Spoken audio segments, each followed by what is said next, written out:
Exactamente 24 minutitos han pasado ya desde la hora 21. Esto se lo habíamos adelantado. Es un pedacito de la historia argentina que está muy bien guardado, ¿no? Alguna vez creo que era Héctor Oliver el que quiso hacer una película sobre esto, sobre los bandidos norteamericanos que llegaron al lejano sur cuando a principios del siglo XX ese lejano sur parecía bastante el lejano oeste, ¿no? Y hay un par de nombres que hicieron historia en la provincia de Chubut, Butch Cassidy y el Sundance Kid, probablemente los dos tipos más conocidos que llegaron con su amiguita, con Etta Place, allá por 1901, si no nos falla la memoria, y de quienes se decía habían terminado sus andanzas en un lugar de Cholila, inclusive hasta hace unos años algunos señalaban un lugar donde presuntamente estaba la tumba de Butch Cassidy y el Sundance Kid, aunque en realidad después otras investigaciones determinaron que habían terminado sus días en la localidad de San Vicente, en Bolivia, tal como lo consignaba el final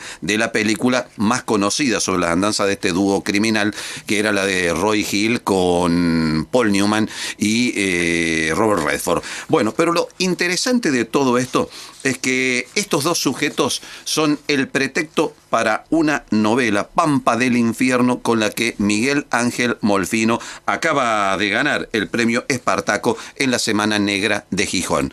¿Cómo estás, Miguel Ángel? Buenas noches, ¿cómo te va? Hola, ¿qué tal? ¿Cómo andas? Muy bien, muy bien. Bueno. Estoy acá con mi hermano charlando, pero bueno, ahora charlando con vos. Y bueno, tenés más de un motivo para celebrar, ¿no? Además, sí. Qué interesante el cruce que has hecho, porque se podría decir que estás cruzando el policial, el western y la historia, todo junto, ¿no? Bueno, mira, la idea mía, que nace, digamos, de un viaje que iba, que fui a Bariloche con unos amigos por carretera, íbamos en una camioneta, en una estación de servicio de Shell, perdón, de YPF, había en el tacho de basura un hueco grabado. En ese hueco grabado había la historia de Marty Sheffield, un sheriff que había viajado desde Texas hasta la Patagonia a buscar a Butch Cassidy y a Sundance. Pero ocurre que cuando ellos llegan ya habían matado en Bolivia, teóricamente, a los bandidos. O sea, se perdieron los $34,000, que en esa época era una fortuna, que era digamos, la recompensa por los dos, más la Will Bunch, que era la banda de forajidos que iba con ellos.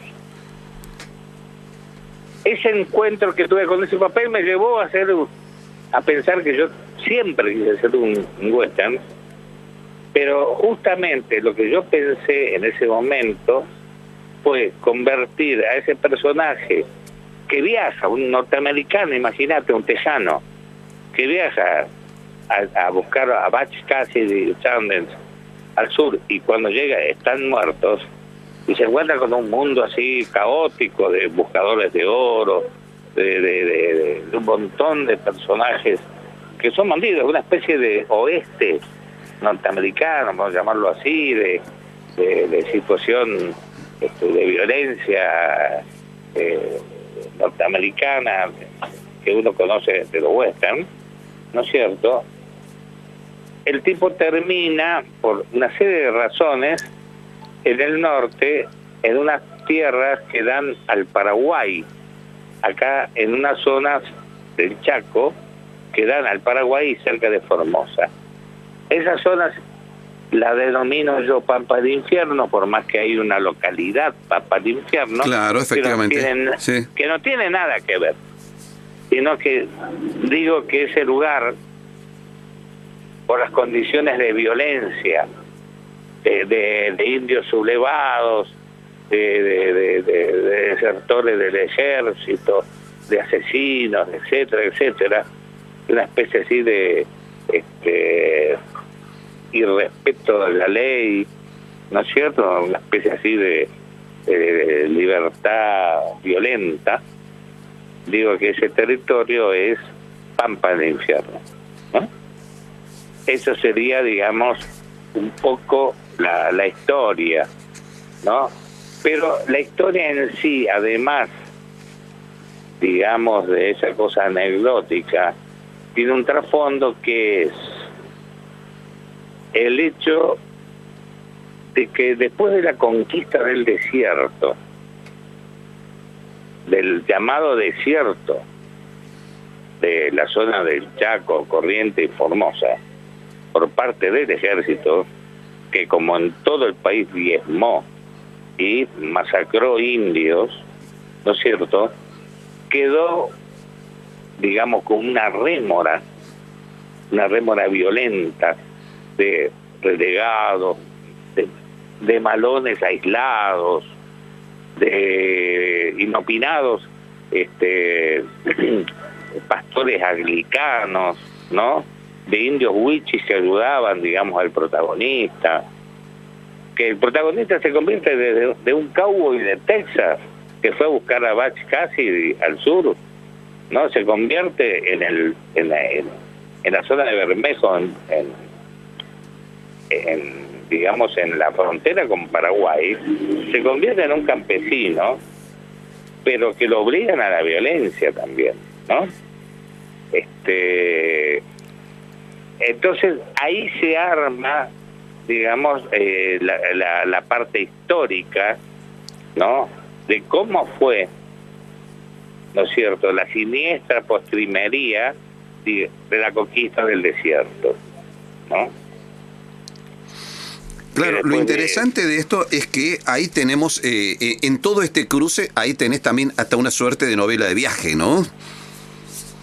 Ah, no, claro, al principio, por supuesto, imagínate, son 2 años que hace el vaquero desde su pueblo de Texas hasta llegar a la zona de Cholila, por ahí en Patagonia, ¿no es cierto? Son 2 años que obviamente no son contados minuciosamente, pero en el camino va encontrando personajes muy raros.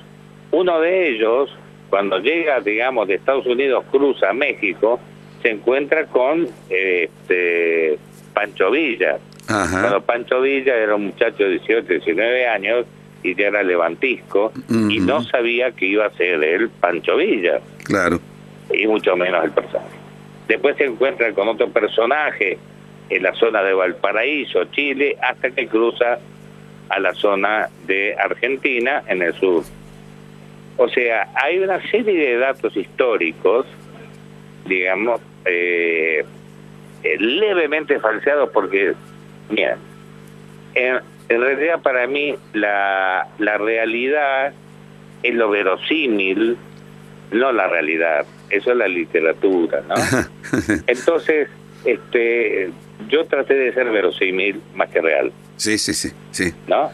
Entonces, eso determinó que además tuviera más chile, o sea, más condimento, la historia, porque a veces la muerte ligados a las creencias originales de sus tribus, ¿no?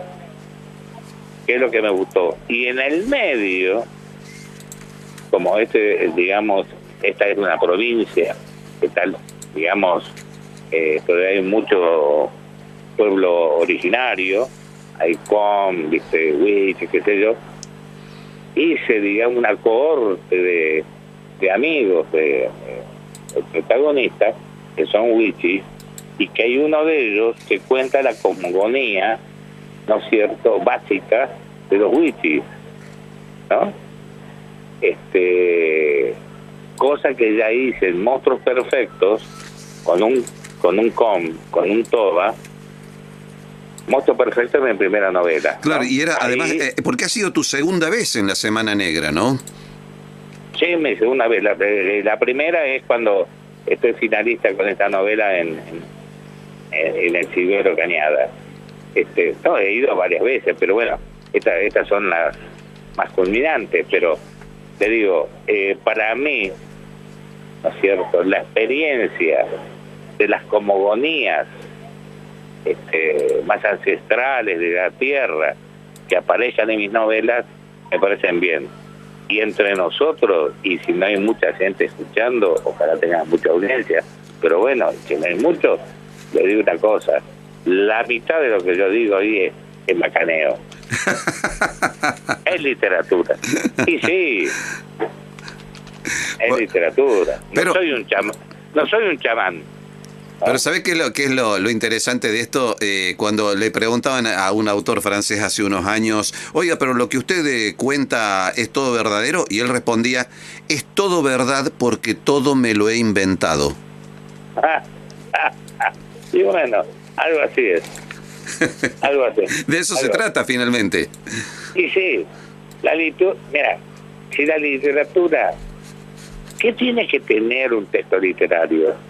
Sino interés, sino entretenimiento, sino ganas de pasarte horas, viste, con la panza arriba, en tu sillón favorito, en un colectivo, en la cola de la electricidad, de la compañía de electricidad, digamos, si no tenés un libro que realmente te acapare la atención, te capture, te seduzca, ¿no? Sí, bueno, señor. De eso se trata. Nada seduce más que la mentira. Claro que sí. Una mentira bien contada, ¿eh? Obviamente. Obviamente. Miguel Ángel Molfino, gracias por habernos atendido, che. Felicitaciones y un abrazo. Un abrazo y gracias, bueno, por este momento, ¿no? Que estuvo lindo.